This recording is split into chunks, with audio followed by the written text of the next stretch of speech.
अस्सलामुअलैकुम, this is me doctor Mohammad Naveed Jafar ji. आज के इस लेक्चर के अंदर हम बात करेंगे कॉम्प्लेक्स नंबर्स की और उसके कुछ जो अलजेब्रिक ऑपरेशंस हैं उनके ऊपर हमारी ये डिस्कशन होगी। ये हमारी जो न्यू बुक है पंजाब की, उसकी लेक्चर सीरीज़ का ये पहला लेक्चर है जिसका हम बाकायदा आगाज़ करने जा रहे हैं। सो आइए हम अपना जो है आगाज़ करते हैं और पहला जो डेफिनेशन है उसको थोड़ा स्टडी करते हैं और डेफिनेशन के ऊपर बात करते हैं।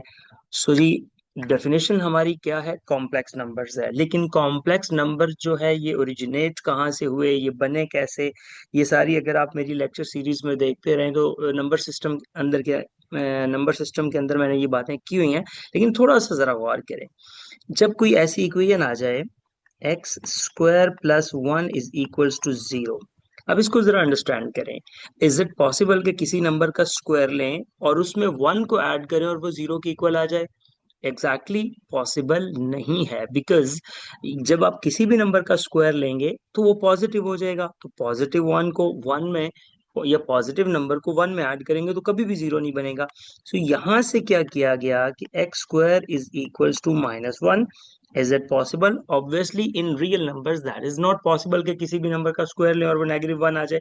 सो यहीं से आपने एक्स स्क्वायर का स्क्वायर रूट किया, माइनस वन का स्क्वायर रूट किया, और x इज इक्वल्स टू जो यहाँ पे आपके पास माइनस वन का स्क्वायर रूट बना, इसको आयोटा का नाम दिया गया, आयोटा। और ये स्विस मैथमेटिशियन जो आयलर है, ये उसकी इन्वेंशन थी जिसने आयोटा के ऊपर काम किया। सो ये इसकी लाइट सी हिस्ट्री हो गई। और अगर मैं डिफाइन करूं कॉम्प्लेक्स नंबर्स को कि कॉम्प्लेक्स नंबर्स एक्चुअली हैं क्या, so according to definition what are the complex numbers? So remember that the numbers which can be written in the form of a plus iota b are called the complex numbers.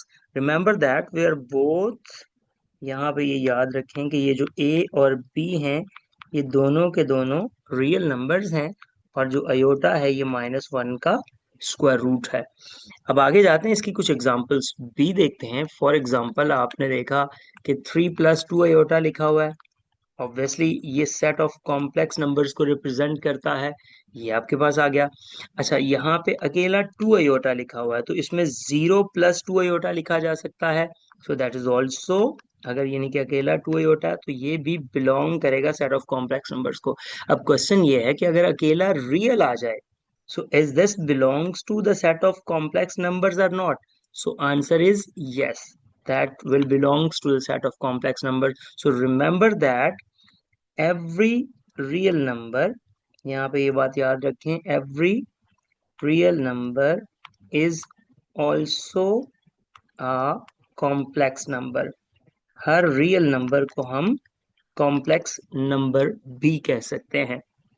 सो ये इसकी light सी discussion हो गई कि आपके पास ये क्या बनते हैं, जो कॉम्प्लेक्स हैं, और किस तरह से इसको प्रोसीड किया जाता है। अब हम इससे आगे बढ़ते हैं और नेक्स्ट पेज पे चलते हैं और इसकी कुछ प्रॉपर्टीज और इसके कुछ अलजेब्रिक ऑपरेशंस के ऊपर सॉरी बात करते हैं पहले, और फिर हम बाद में अगले लेक्चर में प्रॉपर्टीज पे जाएंगे। मेरी कोशिश होगी 8 से 10 मिनट का एक लेक्चर बनाया करूं ताकि आपके लिए सुनना भी आसान हो जाए और फिर आपके लिए ये आसानी से आप इसको डाइजेस्ट कर सकें। सो आगे मूव करते हैं अब नेक्स्ट पेज के ऊपर और देखते हैं हमारे पास जो अगली अलजेब्रिक ऑपरेशंस हैं वो क्या हैं।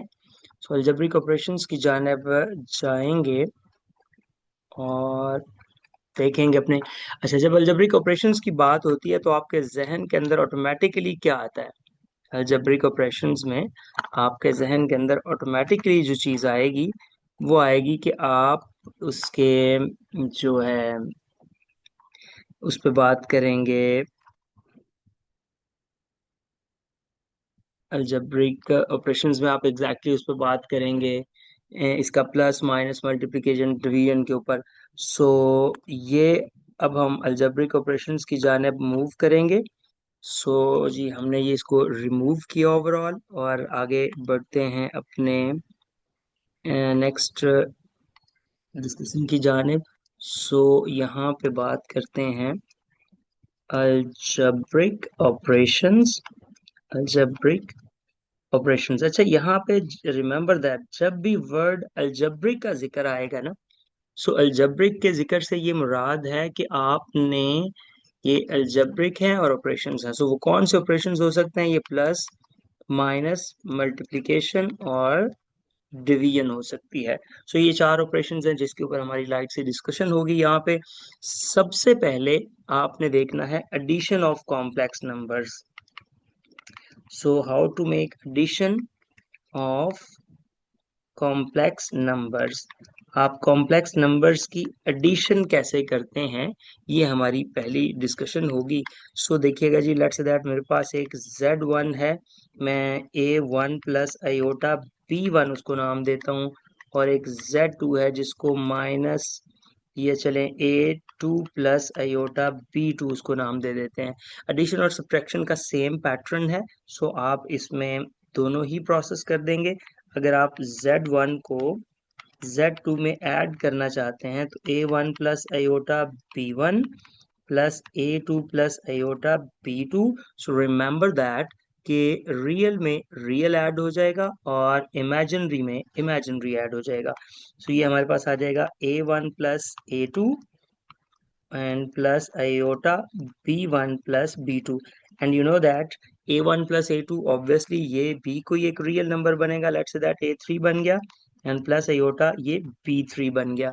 सो एग्जैक्टली दोबारा से आपके पास एक कॉम्प्लेक्स नंबर ही बनेगा। अच्छा, सिमिलरली आप सब्ट्रैक्शन कर सकते हैं, सिमिलरली आप सब्ट्रैक्शन कर सकते हैं। सब्ट्रैक्शन का जो प्रोसेस है ये 100% आपके पास सेम ही आ जाएगा। सो इसी तरह से आप सब्ट्रैक्शन को परफॉर्म कर सकते हैं। मैं थोड़ा आगे बढ़ता हूँ और इसमें से बात कर लेते हैं हम ज़रा स्केलर मल्टीप्लिकेशन की। सो आप देखिएगा कि जब हम स्केलर नंबर को किसी भी कॉम्प्लेक्स नंबर से मल्टीप्लाई करते हैं, ये आपकी बुक के मुताबिक ही मैं आगे मूव कर रहा हूँ कि k टाइम्स z। सो वो कैसे पॉसिबल होता है? सो इसमें ये होता है कि लेट आपके पास z एक कॉम्प्लेक्स नंबर है, मैं अगर इसको कह दूं कि वो 2 प्लस 3 आयोटा है, और आप उसको 2z फाइंड करना चाहते हैं, तो वो 2 टाइम 2 प्लस 3 आयोटा आ जाएगा। और इसमें सिंपली आप इसको multiply करेंगे with the real and then with the imaginary, so that will be 4 plus 6 iota। वो भी एक exactly उसी तरह का कॉम्प्लेक्स नंबर बन जाएगा। नहीं जी, यहाँ तक जो डिस्कशन थी हमारी वो एडिशन, सब्ट्रैक्शन और स्केलर मल्टीप्लिकेशन है। आगे हम जाते हैं और मल्टीप्लिकेशन की बात करते हैं ओवरऑल। नहीं जी, मल्टीप्लिकेशन ऑफ कॉम्प्लेक्स नंबर्स क्या होती है? Multiplication, multiplication of complex numbers, complex numbers की मल्टीप्लिकेशन है। हमारे पास एक कॉम्प्लेक्स नंबर है, लेट्स से दैट Z1, और वो है 3 प्लस 2 आयोटा। मैं सिंपल ही आपको ऐसे समझा देता हूँ। और एक है Z2 जिसको -1 प्लस आयोटा कहते हैं।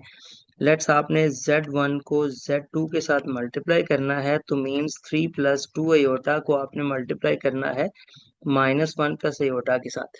अच्छा, ये बिल्कुल सिंपल मल्टीप्लिकेशन है जिसको आप ऑर्डिनरी मल्टीप्लिकेशन भी कहते हैं।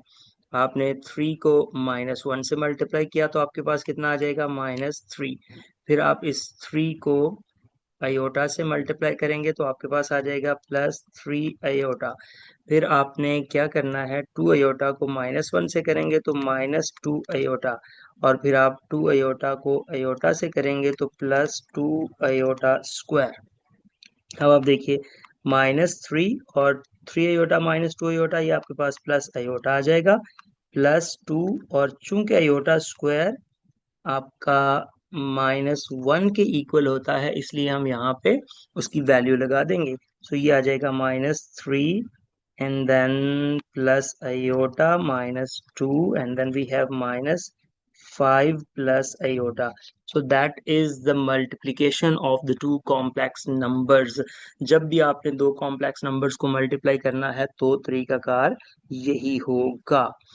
आगे बढ़ते हैं और हम बात करेंगे अब division of the complex numbers की। So division of complex numbers हम कॉम्प्लेक्स नंबर्स की डिवीजन के ऊपर चलेंगे। अब जब division of the complex numbers को देखते हैं तो याद रखिए हमारे पास क्या है कि let's say that Z1 over Z2, इसकी हमने बात करनी है कि कैसे फाइंड किया जा सकता है। अब division of the complex number से पहले आई वांट कि आपको लाजमी तौर पे पता हो कि conjugate of the complex numbers क्या होते हैं। So here just I show you the conjugate of complex numbers. So complex numbers के अगर कॉन्जुगेट की बात करें, so let's that if we have z is equals to a plus iota b, then the conjugate is represented by z bar and find by a minus iota b, that is actually क्या होती है, ये होती है reflection of complex. ये किसी भी complex number की रिफ्लेक्शन होती है। कैसे रिफ्लेक्शन होती है जरा गौर कीजिएगा।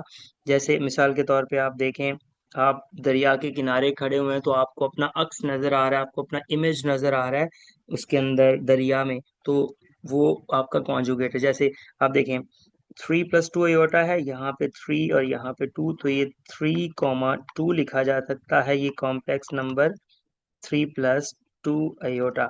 सो एक्चुअली ये जो बनेगा, ये इसकी अगेन डायग्राम आगे जाके इसको डिटेल में भी देखेंगे, लेकिन जब आप इसका कॉन्जुगेट लेंगे z conjugate, so that is 3 - 2 iota.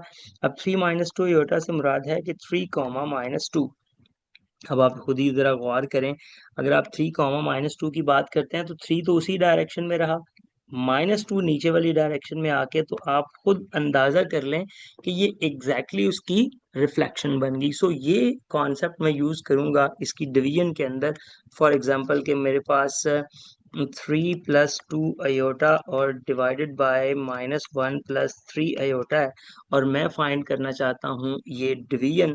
So problem क्या है, जब भी आप डिनोमिनेटर में देखें कि आपके पास अयोटा आ गया है तो आप उसको रैशनलाइज कर लें with the conjugate of that. So ये आ जाएगा -1 - 3 अयोटा डिवाइडेड बाय -1 - 3 अयोटा। बाकी वही है, सिंपल प्रोडक्ट का तरीकाकार है, इसको मल्टीप्लाई करेंगे -3 and then we have -9 iota -2 iota and then -6 iota square divided by -1 square, ये चूंकि a square plus b -b square का फॉर्मूला बनेगा 3 अयोटा स्क्वायर।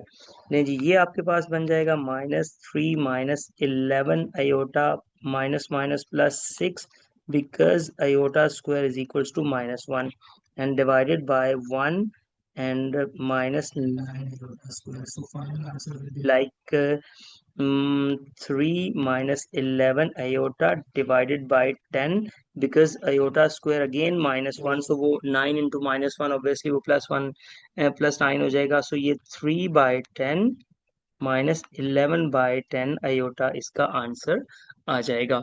इस तरह से आप इसकी डिवीजन कर सकते हैं। ले जी, ये था आपका पहला एक शॉर्ट सा लेक्चर जिसमें मैंने कॉम्प्लेक्स नंबर और उससे कुछ उसके अलजेब्रिक ऑपरेशंस के ऊपर बात की। जो हमारा पहला एसएलओ था, किसी भी किस्म की कोई प्रॉब्लम हो, आपको कोई बात समझ नहीं आती, इंशाल्लाह मैं इस लेक्चर सीरीज को कोशिश करूंगा कंटिन्यू रखूं और प्रॉपरली सारे लेक्चर्स रिकॉर्ड करूं।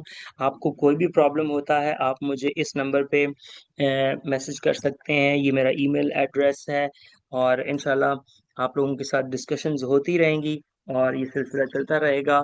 खुश रहें, खुशियां बांटें। अल्लाह हाफिज, अस्सलामु अलैकुम और bye bye. Thank you very much for joining. Stay blessed. अल्लाह हाफिज।